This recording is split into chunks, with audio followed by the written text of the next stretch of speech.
السلام عليكم، كي دايرين؟ لاباس عليكم؟ بخير؟ كي بقيتو مزيان هانيين؟ كي بقيتو مع الصحه؟ نتمنى ان الفيديو ديال اليوم يوصلكم ان شاء الله بتمام الصحه والعافيه وتكونوا بخير وعلى خير. كيسمحوا لي تحل لي الفيليل، المهم معليش. شحال هادي ما صورت معكم شي فيديو، ولكن كانت عندي ظروف خاصه، يعني كانوا عندي شي حوايج اللي ما قدرتش انني نكون اكتيف فيهم، سواء في الانستغرام او هنا في يوتيوب. هذاك الشيء. وقبل ما ندوز للفيديو بغيتكم عافاكم تدعوا مع الاخت ديالي بالشفاء العاجل ان شاء الله. غنخلي لكم شي فوطو هنايا ديالها، كانت في لاكلينيك ودارت واحد العمليه، المهم دازت بخير وعلى خير، ولكن نتمنوا انكم تدعوا معها بالشفاء العاجل. الله يعطيكم الستر. خليوها لي في التعليق لتحت اللي محتاجه الدعاء. الله يشافيها ويشافي جميع مرضى المسلمين يا ربي. وهذا هو اللي كان لهاني هذه المده هذه كامله، اني كنت معاها في لاكلينيك وكذلك في الدار ديالها ملي خرجات والى اخره. المهم البنات، دابا جيت نشارك معكم واحد الوصفه اللي انايا صراحه شحال هذه ما درتها. ما نقدرش نقول لكم شنو واقع لي، ما عرفتش. سمحت في وجهي، انتما كتشوفوا يعني انا في البرد تنشف لي وجهي وتيدير لي واحد البيوضه هنا كيرد فيه الحبوب، يعني سمحت في وجهي، سمحت في شعري، سمحت بزاف ديال الحوايج. ولكن انا وهذا الزيت هذا كنت شاركته شحال هذه في لاشين، صراحه زوين بزاف بزاف بزاف. ولكن عندي واحد الاضافات اخرى ضفتها لهاد الزيت هذه، اللي هي غادي تعطيها واحد لا فالور واحده اخرى، واحد القيمه واحده اخرى. دونك انا غادي نشارك معكم واحد الزيت اللي غادي ديروها في الدار ديالكم وغادي تبقى عندكم العام كامل ولا عامين. انا ديك الزيت كنت درتها دوزات لي عامين وانا كنديرها انا وبنتي. هذاك الشيء علاش غادي نديرها عاوتاني مره اخرى، باش غادي نعالج بها الشعر ديالي اللي ليا ولا لبنتي، وغادي نشاركها معكم. وقلت غادي نشاركها حتى مع البنات ونصور لا فيديو، يعني شحال هذه ما صورتش فيديو نيت في القناه. المهم دابا غادي ندوز معكم للمقادير. عافاكم ديروا ورقه وستيلو وبداو تسجلوا. انا غادي نمشي بشويه بشويه، غنشرح لكم المكونات مزيان فين تقدروا تلقاو هاد المكونات، وغادي نشرح لكم حتى طريقه الاستعمال. دونك ديروا ورقه وستيلو وسجلوا كاع المقادير اللي غادي نعطيكم دابا، وان شاء الله ندوزو للفيديو. غادي نبدا بالتفصيل الاول اللي فيه واحد جوج مكونات، ها هما. المهم ندير بحال هكا، ها هما عندي هنايا هادوك الحبوب ديال نشوف المهم انا بدير لكم ورق الزيتون، هو اللي باين عندي هنا الورق ديال الزيتون. اذا كان خضر اللي بغيتو ديروا خضر ولا يابس، انا عندي يابس. المهم خديت هذا الورق ديال الزيتون، راه كيتباع ولا راه موجود، يعني تقدروا تخرجوا دابا تلقاوه فيما بغيتو. شوف هكا زريعه الكيف، ها هي هنا زريعه الكيف. نشوف شفتوها، هذه زريعه الكيف. كتلقاوها حتى هي عند العشاب. يعني غادي نحتاج واحد جوج معالق كبار، لانني غادي ندير واحد الكميه كبيره ديال واحد القرعه كبيره معمر هذه. من بعد غنقول لكم كيفاش غادي ديروا الاستعمال، غير ما تخلعوش من هذه المكونات هذه، وغادي ندوز لكم ان شاء الله بزاف. سمحوا لي على الشعه. المهم غادي نحتاج قرعه ديال الزاج ضروريه اللي حنا غسلناها. غادي نحتاج هنا هادو البنات الجذور ديال القصب، غتلقاوهم عند العطار، ولا بحالي انا مشيت للعروبيه لقيتهم زارعين القصب وحيتات الجدر هذا وجبتو معايا. يعني كتلقاو في البوادي كتلقاوهم زارعين القصب، يعني تقدروا بحال اغلبيه المكونات انا هنا ما شارياهمش، يعني كانوا عندي، ولا كنكون ملي كنمشي للعروبيه كنبقى نلقط هاد الاعشاب هادو بحال ورق الزيتون، بحال زريعه الكيف جابتو لي واحد السيده من العائله، هذه انا جبتها راسي، هو ورق الزيتون. يعني هادو انا ما شريتهمش.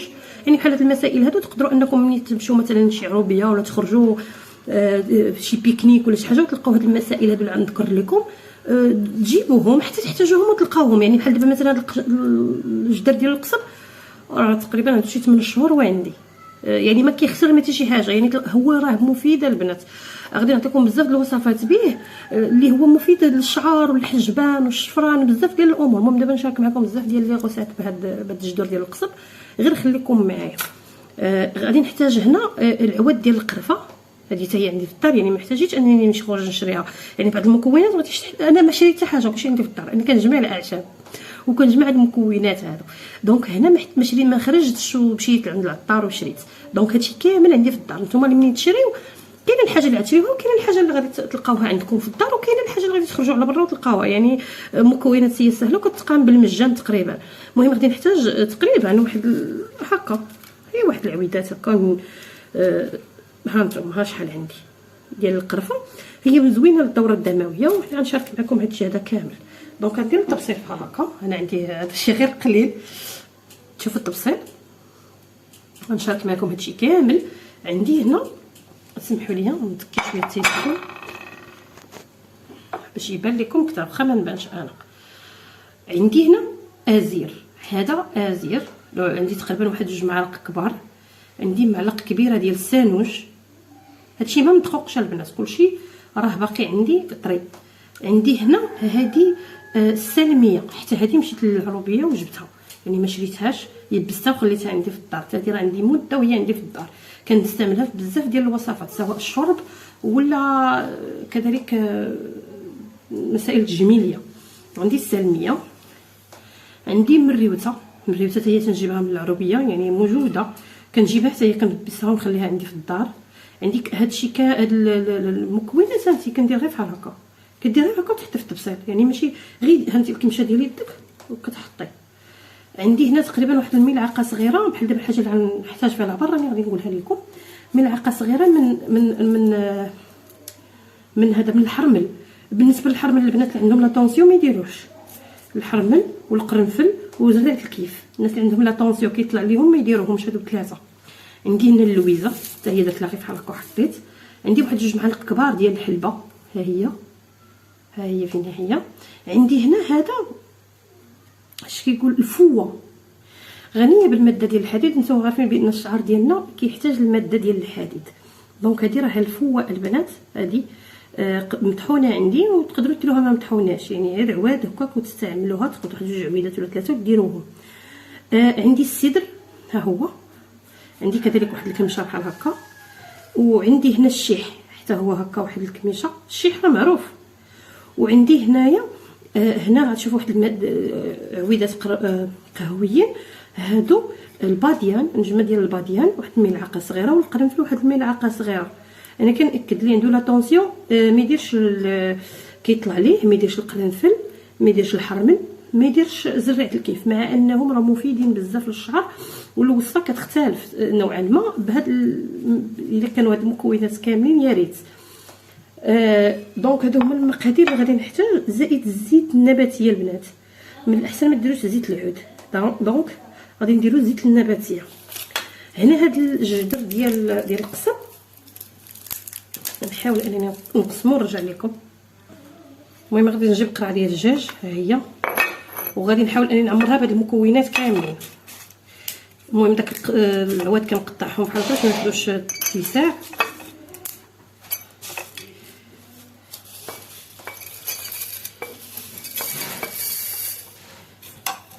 هذوك الجدوره ديال القصب انا قطعت منهم، ما غاديش نديرهم كاملين، ها هو الطريف حيدتو، تنحتاجو في وصفه اخرى.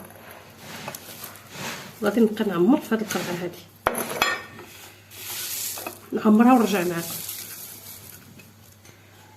كتديروهم في القرعه ديال الدجاج كلهم، كتحاول انكم ديروهم بيديكم بحال هكا، يعني بحال كتدقدقوهم وكتبركوا عليهم بواحد المعلق، وكتكبوا الزيت كي قلت لكم النباتيه، كتعمروها حتى للفم ياك، وتسدوها مزيان، وتشدوا واحد الكاسرونه بحال هذه ديروا فيها الماء، يعني تضرب هنا النص ديال القرعه، وديروا واحد الشيفون بحال هذا في القاع باش ما تبقاش تقرقر، وتزيروا القرعه وتحطوها في الكاسرونه ولا في الكاميله ولا اللي بغيتو، ولا الكوكوط اللي بغيتو نتوما، وديروا واحد القفاله عليها.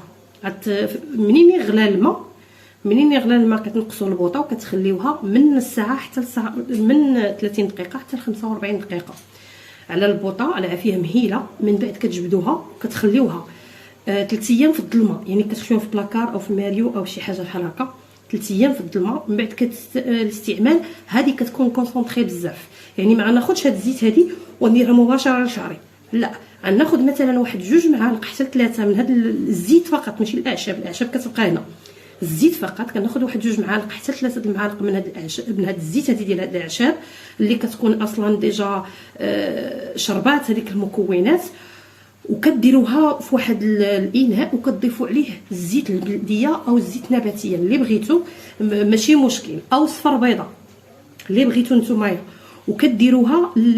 حنا غادي نخليوها في الزيت، من بعد نعطيكم ماسكات انكم تستعملوها، يعني ديروا 3 المعالق ولا 2 معالق على حسب الكثافه ديال الشعر. كديروا معاها واحد تقريبا 4 كاس حتى نص كاس ديال زيت العود، وكتشقوا به شعركم مزيان. كتخليوه من ساعه حتى لساعتين على شعركم مره في الاسبوع فقط، وكتغسلوه مره في الاسبوع فقط. هذا الزيت هذا كيتستعمل، القرعه كتكون عامره بالزيت. من كتمشي لها الربع ديالها كنعاود نضيف ليها الزيت النباتيه. كتبقى هكا كتستعمليها، يعني كتولي ربع كتضيفي ديك الزيت النباتيه، فديما كتبقى عندك هاد القرعه ديال الاعشاب عندك في الدار وما كتقاداش، وراه غادي تهبط هاد الاعشاب بحدا هي كترقد وهي كتقلص وهي كتهبط، وكيولي غير حدهناها يعني. وكل ما طالت كل ما احسن، كل ما طالت يعني كتفوت 40 يوم كتولي كونسونطري بزاف. ديك الساعه تقدري تقللي من الكميه، يعني ديري غير معلقه وحده ولا 2 من هاد المكونات هادو، تخففيهم بزيت العود وتشقي بهم شعرك.